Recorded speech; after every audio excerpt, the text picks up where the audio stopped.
22. المنتخب المغربي قدم ثالث أصغر تشكيلة سنا في أول جولتين من كأس العالم بمعدل 26 عاما و66 يوما. الصيباري سجل 3 أهداف في أول 3 مباريات، وبالتالي أصبح أول لاعب إفريقي يسجل هذا العدد في أول 3 مباريات في أول 3 جولات، وأرقام عديدة في الواقع حققها المنتخب المغربي. عزيز بنيج، أهلا بك معنا. مرحبا. نجم الدين درويش، أهلا بك معنا. شكرا. عزيز، أبدأ معك. برغم الخشية التي رافقت بداية المباراة، ولكن النهاية كانت سعيدة لمنتخب المغرب. صحيح، انتظرنا تكون المباراة لصالح المنتخب المغربي، وألف مبروك للجماهير المغربية على هذا الفوز وللمنتخب المغربي على هذا الفوز. لم يعد هناك فوز سهل. كل المباريات لازم أن المنتخبات تجتهد فيها، والمنتخب المغربي اجتهد لكي يفوز في المباراة. صحيح اعتقدنا يكون هناك الفوز أكثر سهولة، لكن في الأخير منتخب هايتي تطور أيضا وقدم أداء مميز وخلق لنا بعض المشاكل، لكن اختبر المنتخب المغربي أيضا وشفنا بعض الأشياء الإيجابية كما شفنا بعض الأشياء السلبية. تغيير 4 لاعبين، نعم، المقابلة في تشكيلة من أول مباراتين، هل كانت مغامرة من جانب المدرب محمد وهبي؟ أنا أظن بأن محمد وهبي صحيح نرى أن التغييرات الأربع الدين أكيد سوف يحتاج إلى وقت للانسجام، لكن في تخمين المدرب دائما يقول أنا أتيت بلاعبين، هذه اللاعبين لازم نعطيهم فرصة أن يلعبوا. وما هي الفرصة اللي ممكن يلعبوا فيها؟ هي ثالث مباراة في المجموعة. صحيح. وليس في مباراة خروج المغلوب، مباراة حاسمة ومباراة حاسمة للوقوف على جاهزية. لذلك فهناك بعض الإيجابيات، هناك بعض السلبيات. في الإيجابيات، السلبيات هو أن صحيح الانسجام لم يكن من بداية المباراة وحدث فيما بعد ذلك. صحيح أن بعض اللاعبين كانوا جاهزين، شفنا رحيمي عندما دخل أضاف للفريق الذكاء، أضاف السخاء، أضاف التحركات، عكس الكعبي الذي دخل عكس الكعبي. وهذه هي السلبيات. بعض اللاعبين لم يكونوا في المباراة، خصوصا أيوب الكعبي، خصوصا أيضا مرابط. أيضا مرابط دوره مهم جدا في افتكاك الكرة، ولكن في ما يتطلبه الآن وهبي من منتخب المغرب أنه الاستحواذ، أنه التحكم في المباراة، إخراج الكرة بطريقة سلسة. فأظن مبوعدي لا مثيل له في هذا الميدان. حكيمي رجل المباراة صراحة، مع كما شفنا حكيمي متقدم شيئا ما في المباراة، وأضاف كثير للمنتخب المغربي من الناحية الهجومية. أظن بأن حلحال أيضا قدم أشياء جيدة صراحة من ناحية أيضا بناء الهجمات.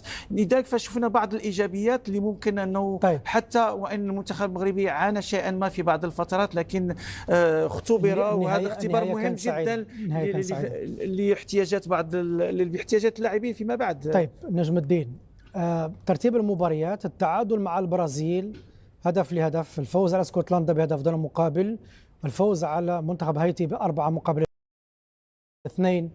هل منتخب المغرب طمأنك أم أنه لربما زاد الغموض والشك بأنه قد يحاكي إنجاز 2022 وقد لا يصل إنجاز 2022؟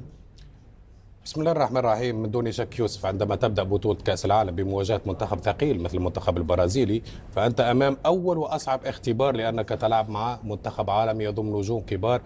إذن كان اختبار صعب بالنسبة للمنتخب المغربي، لكن على الأقل شفنا أشياء إيجابية كثيرة، وتمكن من كسب نقطة في طعم الفوز ضد منتخب كبير. إذن كانت هذه المباراة على الأقل مطمئنة، دعت إلى التفاؤل، و يعني ساهمت في منح منسوب الثقة أو ازدياد منسوب الثقة لدى الجماهير المغربية. عندما تتعادل مع منتخب مثل البرازيل، فهذا أي شيء محفز يوسف لانطلاقة أفضل في المباريات التالية. صحيح مباراة اسكتلندا كانت هناك يعني بعض المؤاخذات على طريقة لعب المنتخب المغربي أو استفادته من الفرص التي تتاح له في المباراة الواحدة. كم كبير من الفرص اكتفى بهدف وحيد وأضاع عديد الكرات التي كان بالإمكان أن على الأقل تساعده حتى في حسم مسألة صدارة المجموعة.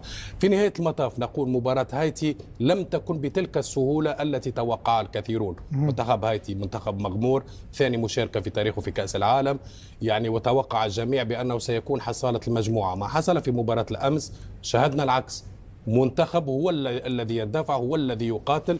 سجل في الهدف الأول منتخب المغربي عدل، بعد ذلك أخذ أيضا الفارق في التسجيل وأخذ المبادرة بالتسجيل 2-1. بعد ذلك المنتخب إذن فرض أسلوبه وأجبر المنتخب المغربي على الدخول في الصراعات الثنائية، أيضا في الركض وراء النتيجة.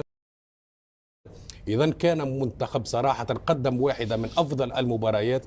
طيب. المنتخب المغربي إلى حد الآن في المجموعة الأولى إذا أردنا أن نحوصل نقول بأنه يسير بثبات، بالرغم من أن يعني كانت هناك بعض النقاط السلبية يمكن تفاديها مع الدورة. ربما من النقاط الإيجابية هي أن المنتخب المغربي لأول مرة يتأخر في النتيجة ويحقق الفوز صحيح في المباراة، وهذه اعتبرت من النقاط الإيجابية جدا من المغاربة والمتابع العرب لهذا المنتخب. المتابع الآن ما قاله اللاعبا المنتخب المغربي أشرف حكيمي وسفيان رحيمي بعد هذا الفوز على هايتي وحسم التأهل إلى الدور الموالي.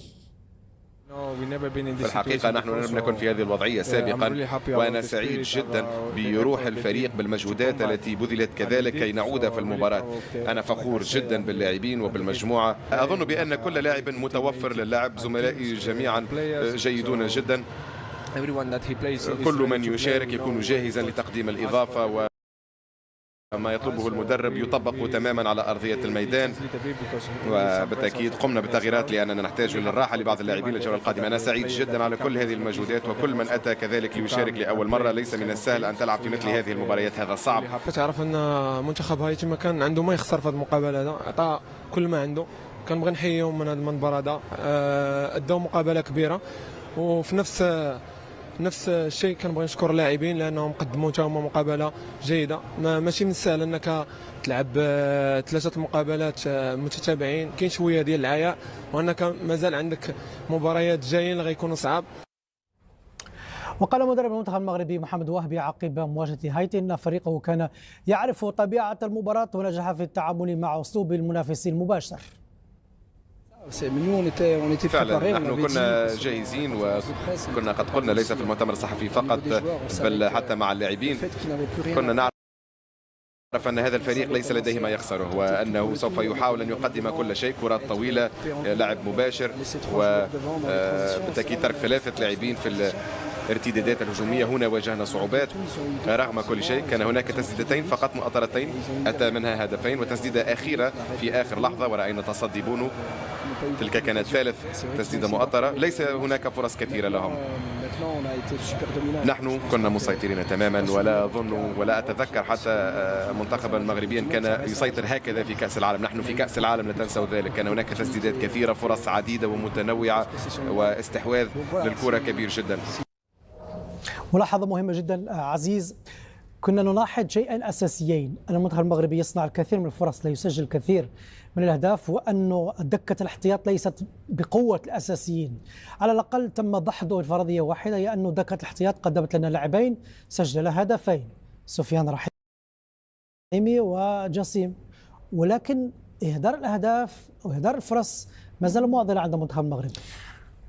إهدار الفرص لازم نشوف بأن إذا كان رجل المباراة في المنتخب المغربي وفي المباراة كالكل هو حكيمي، لكن ثاني رجل المباراة أظن بأنه حارس مرمى هايتي، تصدى العديد من الكرات، لذلك لازم حتى المباريات السابقة يحسب ايضا. انا لا اسميها ضياع فرص من غير فرصه السيباري اللي كانت يعني يجب ان تصنع 9 وتسجل 1 عزيز. كانت سهله شوي مع اسكتلندا. كانت 9 فرص على المرمى سجلت 1. ولكن الحارس ايضا تدخل حارس العارضه القائم في نهايه لا انا النجاعه الهجوميه. يوسف انا اظن بان عندما تضيع فرص، كيف تضيع الفرص؟ تضيع الفرص عندما الكره ما تكونش فرصة إبراهيم دياز صدها الحارس. نعم. فرصة إبراهيم دياز صدها الحارس. نعم. لا فرصة السيباري صدها الحارس. لا أكيد، ولكن هناك تصدي ايضا للحارس، كانت هناك العديد من الفرص اللي تصدى لهم يعني على الحارس، الأقل كابتن 3 أهداف. لكن شوف، اذا اخذت مجملا كل الانديه كل المنتخبات تخلق فرص، على الاقل المنتخب المغربي يخلق فرص. اكثر منتخب ضيع اهداف فرص في اول جولتين المنتخب المغربي كابتن. نعم، ولكن اتفق معك ان هنا تسجيل 4 أهداف مهم جدا، يعيد ثقه للمنتخب المغربي، يعيد ثقه لبعض اللاعبين. المنتخب هايتي سدد كرتين جاء هدفين. نعم، ايوه، التسديدات كانت مركزه، والتدخلات بونو لم يتدخل ولا كره صراحه، لم اختبر في مرتين. اخر تسديده في اللقاء، نعم، اخر ركله حره مباشره اخرجها بونو. لكن اظن بان المنتخب المغربي وقف ايضا على بعض. شوف، هذه الكره الصيفره اللي تكلمت عليها اللي ضاعت، هذه مرمى فارغ، هذه كره دياز، هذه كتسمى بان كره ضائعه، لكن تدخلات الحارس كانت مهمه جدا. صحيح. كان بارع الحارس في المباراه، تدخل في عديد من الفرص اللي شوف هنا تدخل امام حكيمي ثم مر امام طيباري. شوف، هذا يبغى لك في بعض الاوقات من التدخل الاول عرفت بان الحارس سوف يقوم بمباراه العمر.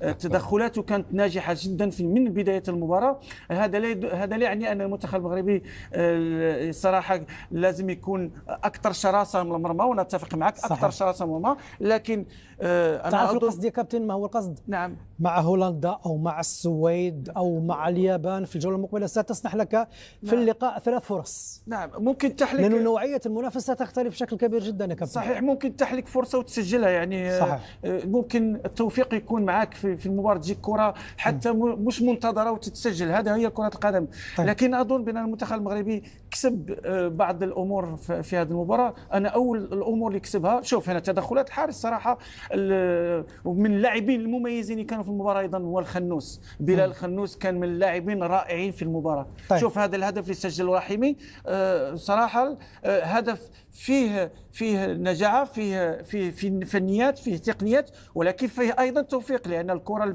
لمست المدافع ودخلات. في بعض الاوقات لو ما كان هناك توفيق كانت ممكن تلمس وتخرج الكره. طيب. شوف التمريره والذكاء، رحيمي قدم اداء مميز في هذه المباراه. فقط فات لانه وقت الحديث عن المنتخب المغربي يعني قريبا ينتهي، لان هناك مجموعات اخرى، مباريات اخرى. نجم الدين، هل المنتخب المغربي بما قدمه لحد الان يقول لنا بأن هذا المنتخب بالفعل يمكن أن يذهب أبعد مدى في هذه الكأس العالمية مع وجود 48 منتخب؟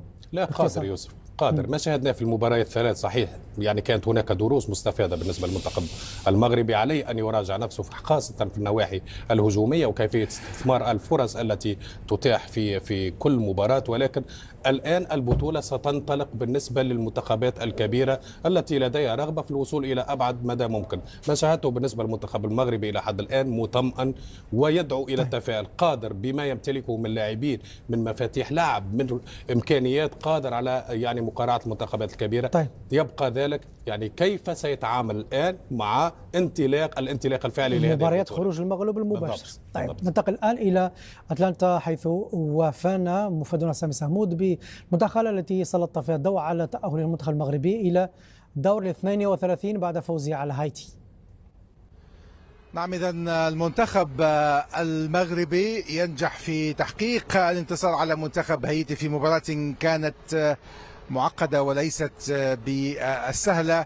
حافلته تستعد للمغادرة إلى مقر إقامته في نيوجيرسي، لن يبقى الليلة في مدينة أتلانتا. حقق المراد من هذه المباراة وإن كانت مباراة صعبة. طبعا تعني هذه النتيجة أنه حل في المركز الثاني خلف المنتخب البرازيلي الذي تصدر المجموعة الثالثة، ويعني هذا أن المنتخب المغربي لن يبقى في الولايات المتحدة الأمريكية، عليه أن يسافر إلى المكسيك لملاقاة صاحب أو متصدر المجموعة السادسة.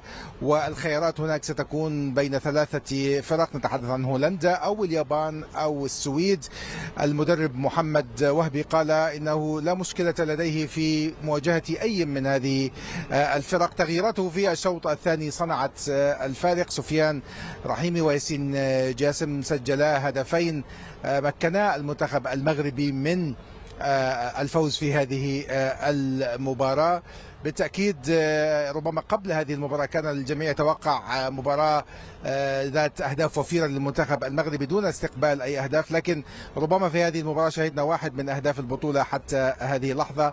ويلسون إيسيدور لاعب ساندرلاند سجل صاروخية في مرمى ياسين بونو. بالتأكيد منتخب هايتي سيشعر بأنه قدم مباراة جيدة في هذا اللقاء ضد المنتخب المغربي بعد أن كان متقدما في مناسبتين. المنتخب المغربي سيستفيد أكيد من دروس هذه المباراة عندما يواجه الفرق أو الفريق الذي سيقابله في دور 32. بالتأكيد تجربة وتشجيع كان رائع في منطقة أو في ملعب المباراة، ملعب أتلانتا. شهدنا زحفا جماهيريا مغربيا كبيرا، صنعوا الفرجة، صنعوا الحدث داخل الملعب، وأظن أنهم سيزحفون وراء هذا المنتخب عندما يلاقي خصمه في دور 32. حسمت البرازيل مواجهتها